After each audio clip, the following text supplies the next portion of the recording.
Hey y'all, welcome back to Spirit of the Outdoors. Down here in my deer stand. This is not somewhere I really come to seriously try to kill a deer. This is where I come to peace and quiet and just in my thoughts and a place to relax and sit. I don't know, it's about the only time I can just sit and do nothing. I brought my little red camp stove. I'm gonna make some tea. I brought some Goldenrod with me, and I brought my clean canteen, so I'm just gonna cook it directly in this little cup. I didn't bring my kettle, but I got this old vintage. We found it, I think we were yard selling, and found this old thing, and I just had it in my shed, and I stuck it in there to strain my, so anyway. Get this figured out. It's been a while since I've used this thing. I'm gonna set it on this window right up here in front of me. I'll turn you around, let you watch right here. My binoculars stay down here, and I got a coffee cup over here. It just stays in this thing. I'm thinking about just setting that over it like that. And I don't know if this cup, yeah, let's just do it like that. It'll be a whole lot more easier. And y'all, I do see a few deer down here, but it's a couple of the same young little does. Now, being that there are some does here, and y'all, this cup don't perfectly fit this, but if you put a paper towel in under there, it does. Let me get the handles out. I actually have a couple of these cups now.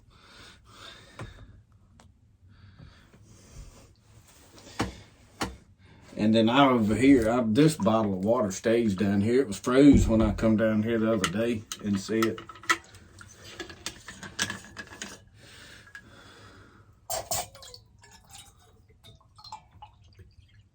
I ain't gonna fill it slam full, because when I get this drink, I'll make me another cup instead of worrying about it. So I picked up some pine needles on my way in, but in this little bottle, this is old seasoning bottle, I took the sprinklers in this part. But you unscrew it and it gives me, and I just put some goldenrod. I think there's actually some rabbit tobacco in here. I usually mix those two together, and it don't take a lot, but I like good flavor and strong tea, so I put a good bit for myself. I'll set this over here out of the way. So we'll let that cook a few minutes. Use that to poke that down in there. Tell you what, let's put a little bit of this in there. I got my knife here.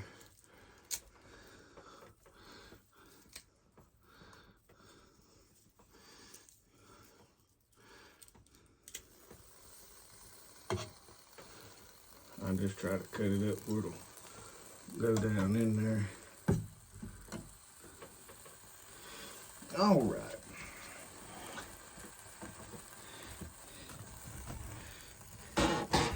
So while I'm down here in my little stand and I realize these windows behind me are bright, I usually try to read, and it's a little warm for this shirt. I didn't know, I was afraid it'd get cold. It has warmed up a lot in Mississippi here, which I think it's warmed up across the nation. But when it warms up here, it gets really warm, so it's like pushing 70 degrees. But I was going to talk about reading. I know some of you know that I'm a fairly avid reader. Here lately, I haven't got to read as much as I would like, but thus it is a lot of my understanding of the Bible. I have read it through. This year, when New Year's is over, and I'm probably going to start before New Year, probably going to start in the next day or so. reading the Bible back through in a different translation.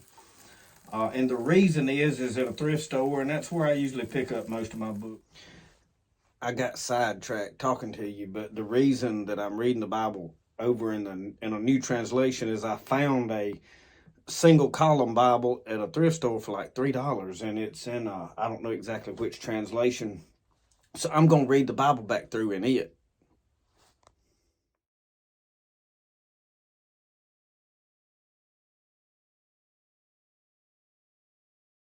I don't really just buy brand new books at Books A Million. However, if there's something I do want to read, I will order them on Thrift Books or eBay or sometimes Amazon. Now those information books like the deer hide books, making buckskins, I ordered those brand new, and some of my medicinal plant books I ordered brand new, but some of them I got from Thrift Books. Thrift Books is a good source to get used books at a good cheap price.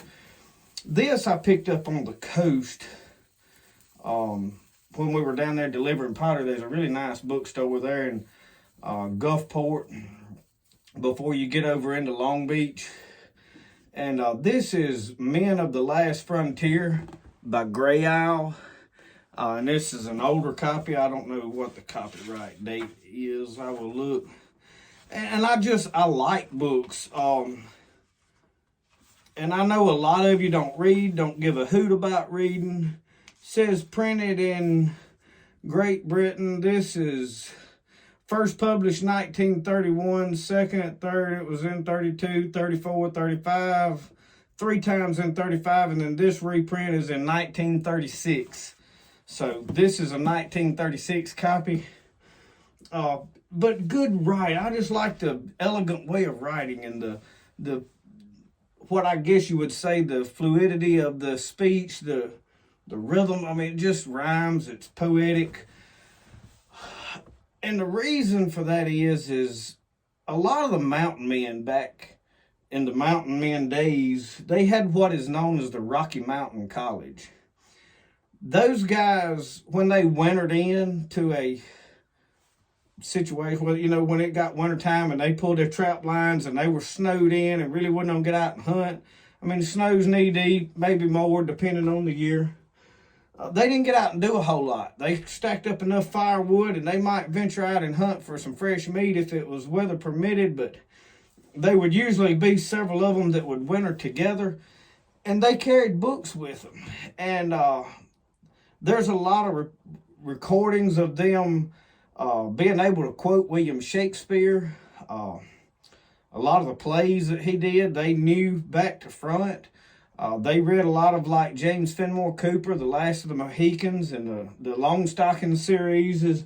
They read a lot of that stuff that was available back in those days, and they even got together. If there were guys in the group that didn't know how to read, they would teach them how to read, and they called it the Rocky Mountain College. They were a lot of men that got a good education out in those mountains, wintered in, because they didn't have nothing to do. Now, and that's part of my reason for doing it, but I got back heavily into reading, trying to put down the phone a lot. Now, I spend a lot of time on my phone checking notifications from YouTube. I have the Spirit of the Outdoors page on Instagram and Facebook that I do just to promote my videos, to try to grow my channel. I try to grow it by the hard work of just doing it, not really trying to buy and pay money to grow. It's just something that I do and I enjoy. It's about me sharing some knowledge, sharing entertainment, creating a good, wholesome family entertainment. But a lot of people don't realize that I enjoy reading, and I enjoy reading a lot of things that you wouldn't expect me to read. I like William Shakespeare. I have poetry. I like Edgar Allan Poe, Robert Frost. I have all of that poetry. I have John Donne, and I have all kind of the Norton anthologies. I have collected a lot of those that I've picked up. When I'd see a Norton anthology in a thrift store somewhere for $1 or $2, I would always get it. Now I'm trying to get more selective because I have like 4 bookshelves full of books, and But that was one of the things I wanted to talk about was reading, and it stems a lot from the mountain men. You know, I knew that they read a lot, but one of the books that got me back into reading was Zane Grey's Spirit of the Border. And that book influenced a lot of the name for this channel when I named it Spirit of the Outdoors. The way that guy wrote that book and some of the things that were in there, he could paint a picture that you could, what he was writing, you could just see it. Now, I listen to a lot of books. I have a Scribd app. And while I'm making pottery, in case you didn't know, some of you, I know we've got some new people that just came over. The Presley girls gave me a shout out. I want to say thank you to them. Got to watching my videos and just liked what I was doing here. And y'all, I really appreciate y'all giving me a shout out. But I know there's a lot of new people that don't know a lot about me. We make pottery. We're Southern Mud Pottery. And while I'm out in the pottery shop working on pottery, the radio just got old to me. I'll be honest with you. And I didn't listen to as much Christmas music this year as I normally do, and I like Christmas music. One of the few musics, I like bluegrass and I like classical. Through my younger days and through my drinking years, I burnt myself out on classic rock and old country, and new country is garbage. It is no good. There are a few new country artists that are decent. And I was checking my tea there. But for the most part, music just, I don't think, with classical music, it puts me in a mindset where I can think clearly and focus on what I'm doing and get work done. So I listen to it, but most time I listen to books. And I have went completely through the Wilderness series by David Thompson. Excellent series of books. Clean, not much profanity. Started on the William Johnstones with Preacher, the series about Preacher. A lot of profanity in it.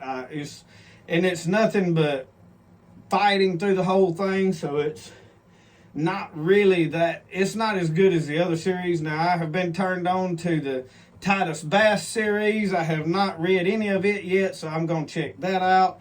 And some of you have commented some other series that's mountain men related stuff. I really like that. I don't really care as much about just old westerns. I just, the gunfights and all that, it's not really my thing. The old mountain men stuff, talking about trapping and being out and life with the Indians and all that, I really enjoy that. So I listened to some of that, and I listened part of the way through Don Quixote. I read part of it, and the translation I was reading just wasn't that great, and I started listening to a lot better translation.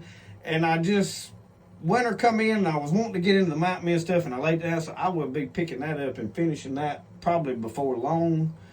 But I wanted to talk to y'all a little bit from the deer stand. I'm just sitting down here with me and the quiet, and I like to talk, so it probably ain't going to be real quiet. And I got down here a little bit early. I have worked on pottery part of the way through the day, and I had to babysit Brody for a while so Michelle could take some pottery to town and deliver it. And when she got back, I just loaded up and said, I'm going to sit in my deer stand for a little while. It has quit raining. It's been raining all day. I wanted some tea, so we are going to do that. Now, what I will do, I know y'all see me boiling in that cup, and I'm going to strain it. This cup stays down here because I bring coffee in just a thermos. And instead of drinking out of that little cup on top of my Stanley thermos, I pour it in this. So it sits over here upside down so the creepy crawlies don't get all in it, or the birds get in here, which I have finally got my windows where they will latch over here. And then I open them and that flips up and down. So my dad built this shooting house, and we had it at a deer camp. We brought it home and we put it here, and it kind of just became my sanctuary. So this is not a place that I really come thinking I'm going to kill this giant buck here. I'm really not even interested in shooting all the does that are here. Me and my dad were talking about this the other day. I may harvest one or two of them, but somebody said you don't harvest deer, you kill them. But either way you look at it, you know what I'm talking about. I may take one of the deer because they're going to eat my peas up this spring on. I get so sick of fighting the deer over my garden that it's kind of foolish of me to want to eat deer meat and then fight them over peas too. And I'm going to tell y'all, if I get low on deer meat this year, I know it's not right, but if they start eating my peas up, in Mississippi, if you talk to the game warden, they okay with you taking a light and a rifle and going out there and shooting him out of your pea patch if he's eating your peas up. Now, they don't just advocate you trying to trophy hunt deer like that, by no means. But I'm not going to let them eat my stuff up. And this year, if I run low on deer meat, your thought's going to be, but I done got two, and I'll probably get another one before the year's out, and that's really about all that we'll eat. But anyway, I just wanted to talk to y'all. I am probably going to sip my tea here shortly and read on my book and watch and see what happens. I just wanted to talk to you guys for a little while, to y'all, and say hey and possibly Happy New Year. Hopefully I'll have Just in Time filmed and out for New Year's Day, so I'll see y'all then. Till then, remember, the best way to do things is the way you like to do it. We'll see y'all. Y'all have a good one.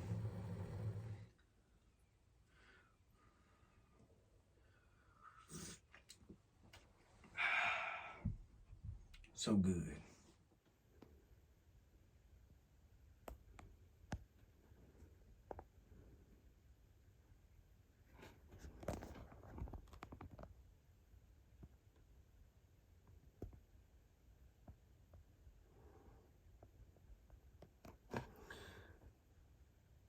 Y'all, that's my little doe that the coyote was following, so it has made it.